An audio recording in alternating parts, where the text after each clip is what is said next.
verdad es que las cosas a veces surgen casi por casualidad. El libro de Rodanillo surgió a raíz de una visita que hice al Archivo Histórico Provincial de León para otros asuntos que no tenían nada que ver con la escritura de un libro. Y por necesidad tuve que hablar con la directora del archivo y comentando sobre las cosas, sobre la documentación que había en el archivo, le comenté que, bueno, que no creía que hubiese nada sobre Rodanillo en un archivo como aquel. Y al poco rato me vino con un censo, que creo recordar que era el censo de Floridablanca, con todos los habitantes del pueblo, los oficios que tenían, varones, hembras y tal. Y me habló del caso de una persona que se había puesto a escribir un libro a raíz de una curiosidad que había descubierto. Y así fue un poco surgiendo el libro de Rodanillo. Un poco a trompicones, porque al principio desconocía los archivos donde se podía encontrar información sobre él. Y después ya todo vino rodado, ya llega un momento en que tienes tanta información que ya dices, bueno, el libro está un poco ya a medio hacer. Y el libro de Losada pues nació un poco al rebufo de este de Rodanillo, porque es un pueblo, yo siempre digo que es mi segundo pueblo, un pueblo al que tengo mucho cariño, y entonces yo siempre que veía cosas de Rodanillo tomaba también nota de las de Losada, un poco a veces unos apuntes perdidos, pero no sé, en aquel momento sin intención realmente de escribir un libro sobre Losada.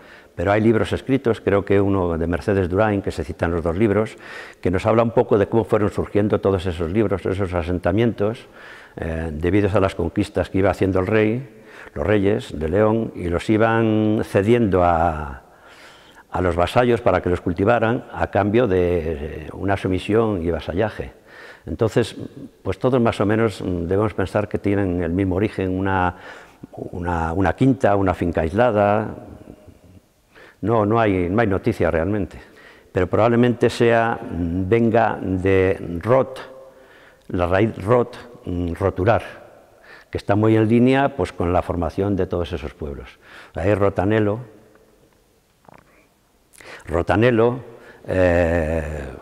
Rodanillo.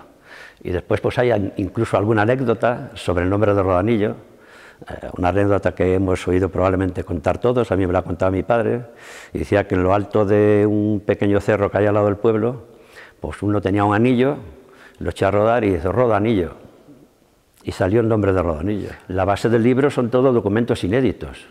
De Rodanillo yo no sé si lo había citado, probablemente no estaba citado en ningún libro, sino muy de pasada, en la enumeración de los pueblos que componen el ayuntamiento de Bembibre y cosas así. Entonces yo me baso todo en documentos inéditos y en algunas cosas pues ya más modernas, pues sí tengo un testimonio de una persona que me parece interesante, pues lo incluyo, pero en general son todos documentos de primera mano. En general, diría que un 90 y tantos %, sobre todo en el de Rodanillo, porque en el de Losada, pues a raíz de una historia que hay, que no recuerdo ahora el nombre, me parece que se llama Vicente Fernández de Fresnedo, un pueblo que está muy ligado a los marqueses de Astorga, bueno, exactamente lo mismo que Losada, pues había ya algo escrito, no directamente sobre Losada, pero que era común, se podía aplicar también a Losada. Es mi tema favorito, porque yo cuando, hablando en una ocasión con Manuel Olano, le decía que lo más característico de Rodanillo era un castaño que teníamos enorme, que nos llamaba la Castañalona, y en el que todos íbamos a hacernos ahí alguna fotografía, casi toda la gente del pueblo tiene ahí una foto, y él me dijo que no, que eran los carros. Realmente los carros era fuera de Rodanillo, y sí es cierto que todo el mundo lo conoce con el pueblo de los carros, el pueblo de los carreros, y yo me he encontrado hablando con gente desconocida, Rodanillo, hombre, el pueblo de los carros, el pueblo de los carreros, esto me ha sucedido ya 3 o 4 veces. Y bueno, en mi caso personal, pues mi padre era carrero, mi abuelo era carrero, algunos de mis tíos fueron carreros y bueno, digamos que ahí un poco pues eché el resto, porque es que además hay todo un capítulo dedicado a los carros y a la forma de la construcción, que me han dicho que es una cosa pues muy interesante porque en pocos oficios existe un documento, aunque no sea visual, solamente escrito de cómo se construye un carro, con los materiales que se construye, los oficiales que participan, etc. Rodanillo y Losada muy relacionados porque cuando a mí me dicen, bueno, ¿cómo escribiste un libro de Losada si os lleváis tan mal? Digo, bueno, nos llevamos tan mal cuando estamos juntos, pero después que a ninguno de nosotros nos hablen mal ni a los de Rodanillo de la gente de Losada, ni a Losada de la gente de Rodanillo.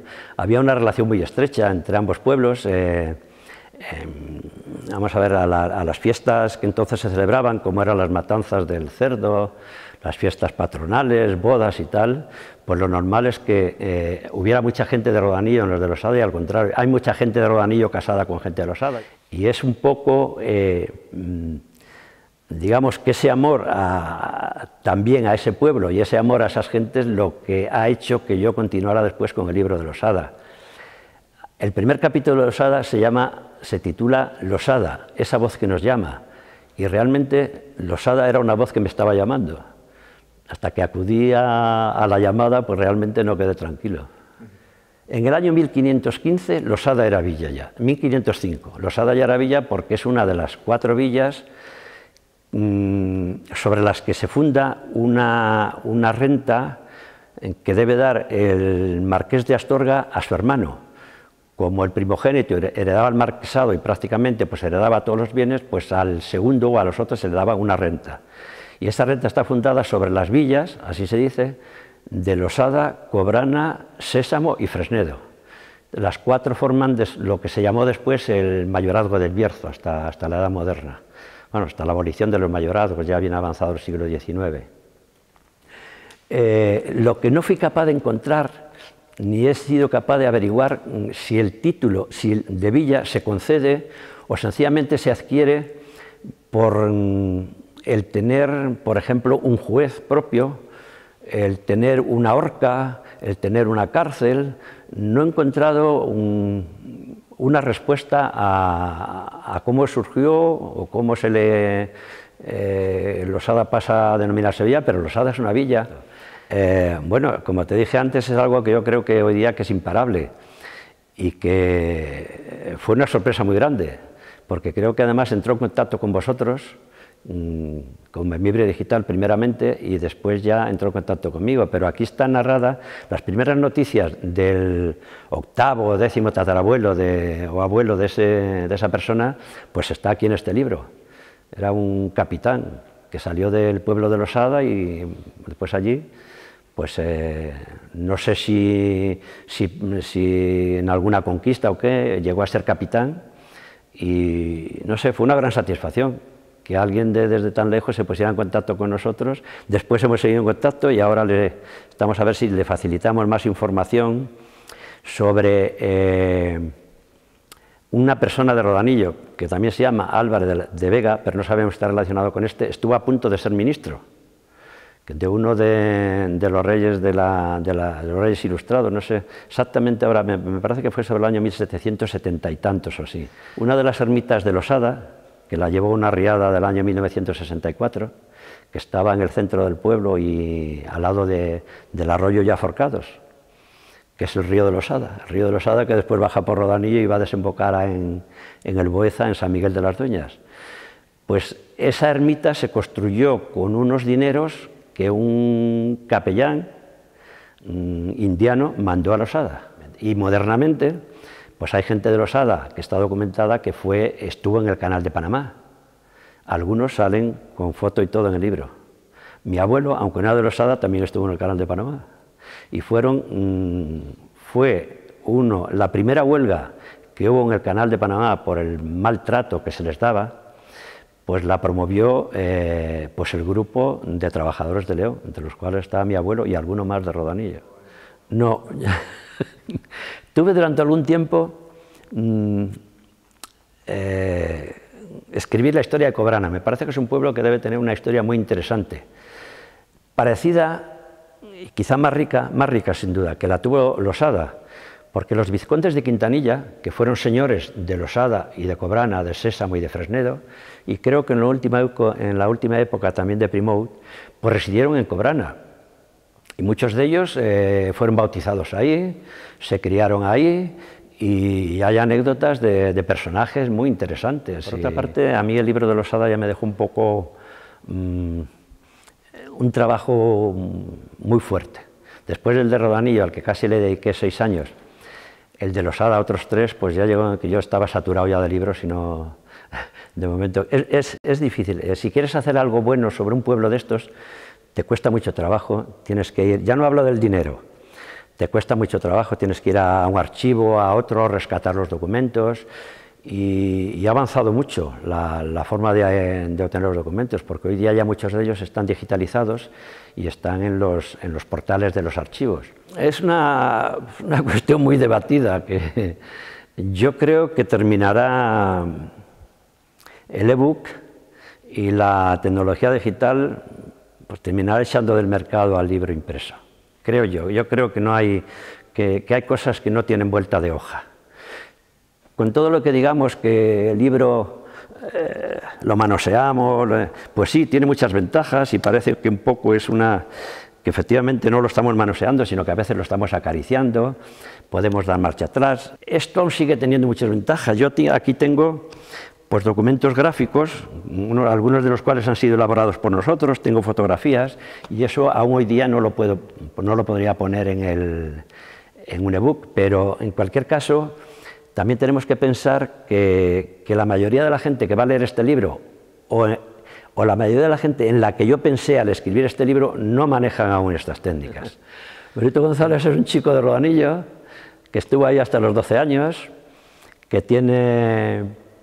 Siempre lo digo porque es que además hay un capítulo dedicado a los maestros de Rodanillo, y sobre todo de uno, que fue el último que yo tuve, el último maestro que tuve, pues fue todo un personaje, porque en el poco tiempo que estuvo ahí se hizo con todo el pueblo. Yo, que he dedicado muchos años al estudio, puedo decir que entre todos los profesores que he tenido, el título de maestro solo se lo daría a 4 o 5. Entre ellos está ese que solo era maestro, era un auténtico maestro. Yo muchísimas de las cosas que he aprendido fuera de la enseñanza reglada se la debo a él, porque me enseñó no sé, me metió un poco el gusanillo de la inquietud, del saber, de todo eso. Se llamaba don Julián Silva y era de Astorga. Hice la carrera de Económicas y yo nunca pensé en escribir un libro, o sea, yo he escrito 2 libros, pero no se puede decir que sea escritor. Creo que soy una persona que no he dejado de ser de pueblo. Antes me mencionaste a Valentín Carrera, y Valentín Carrera pues también es de pueblo y presume de ser de pueblo. Yo también presumo de ser de pueblo y además de pueblo a pueblo vuelvo aquí siempre que puedo y creo que nunca me he marchado. Mi corazón pues aquí sigue, pues aquí está todo lo que más quise. Yo fui feliz en este pueblo. Ahora cuando hablan, por ejemplo, a mí me hace gracia a veces que se ven reportajes de la televisión, de niños que van con las vacas. Los niños de mi edad todos fuimos con las vacas, y los que íbamos con las vacas teníamos suerte, porque estábamos todos juntos y jugábamos y tal. Lo malo eran los niños, porque eran niños de 9 y 10 años, que tenían que ir con las ovejas. Cuando yo estaba en el prado con los corderos, lo identifico aquello un poco como el paraíso. Para mí aquello realmente era el paraíso, y son unos recuerdos que tengo que, bueno, sé que es una utopía, sé que es muy utópico, pero para mí en aquel momento esa era la realidad y yo fui feliz guardando los corderos y guardando las vacas.